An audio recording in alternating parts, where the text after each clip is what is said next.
Sometimes things just work out really well without planning.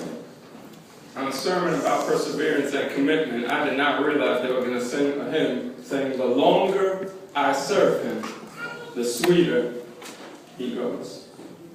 The longer I serve him, the sweeter he grows. Amen.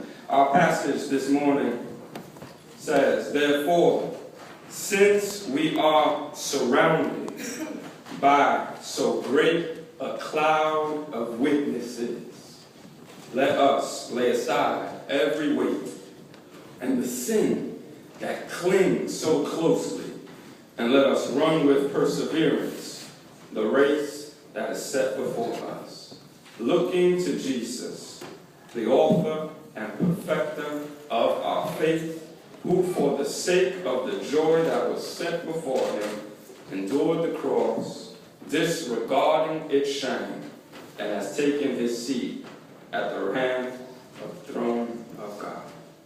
Consider him who endured such hostility against himself from sinners, so that you may not grow weary or lose heart.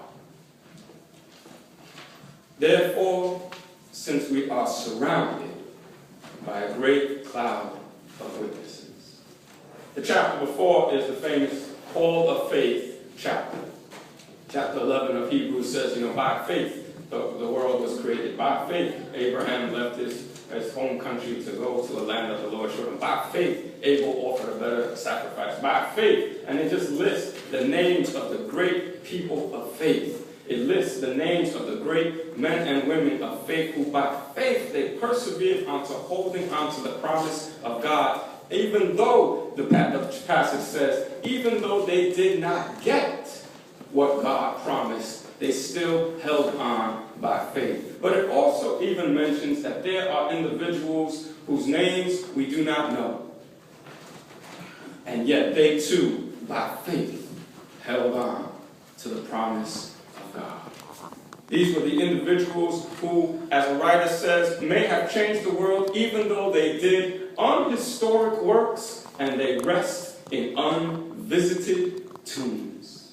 People who are not famous but who work by faith to do what they can to make this a better place. They work by faith in God to do what they can to love the people around them. They work by faith to do what they can to maintain their integrity with Christ. And these people, though they rest in unvisited tombs, they also, by faith, will be remembered. But what he's saying is all these people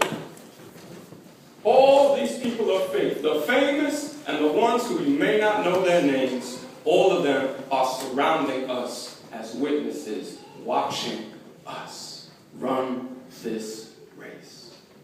I love this view. I love this idea of what heaven looks like. It is an invested heaven. Heaven is not, it appears, a place where you go to recline in sweet retirement.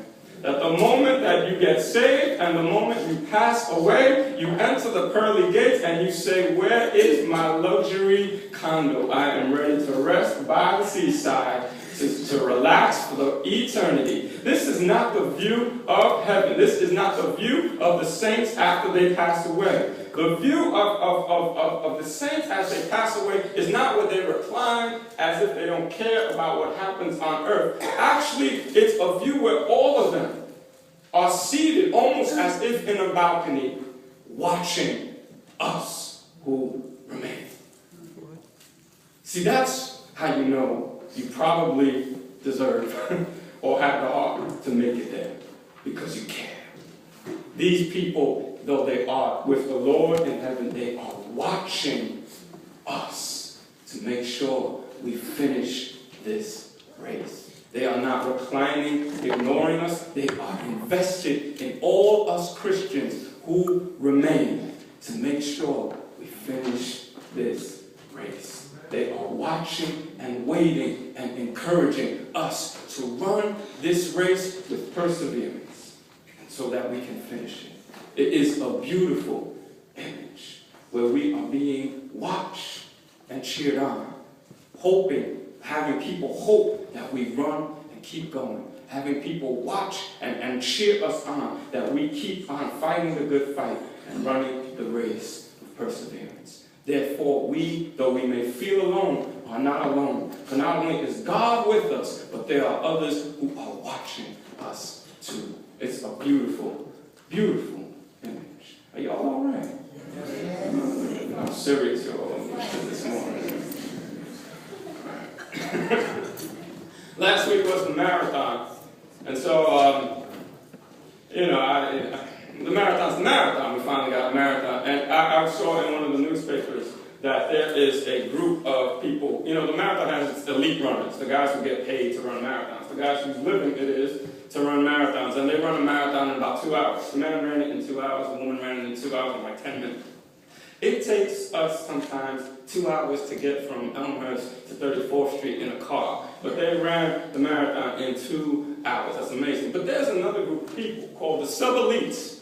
These are not professional runners. But they are, people, teachers or lawyers or bankers, everyday folks who also train to run the marathon. And they run it in 2 hours and 40 minutes. These people run it in fantastic times, but they also train. But the beautiful thing about the sub-elites, as they call them, is that these people actually have family and friends who are there to support them at the end of the race. So when they run it, when the professional guy runs it, no one cares. You know, after he wins, they give him the thing, but, they take the pictures. But I've seen the pictures of people watching him as he finishes, and everyone just looks bored. They know he's supposed to win it in 2 hours. But when you watch pictures of the people who really are not professionals, but are running their best race, the faces of the spectators is beautiful. Because they are running it with them. They are cheering them on, and they are happy that they made it. They are happy that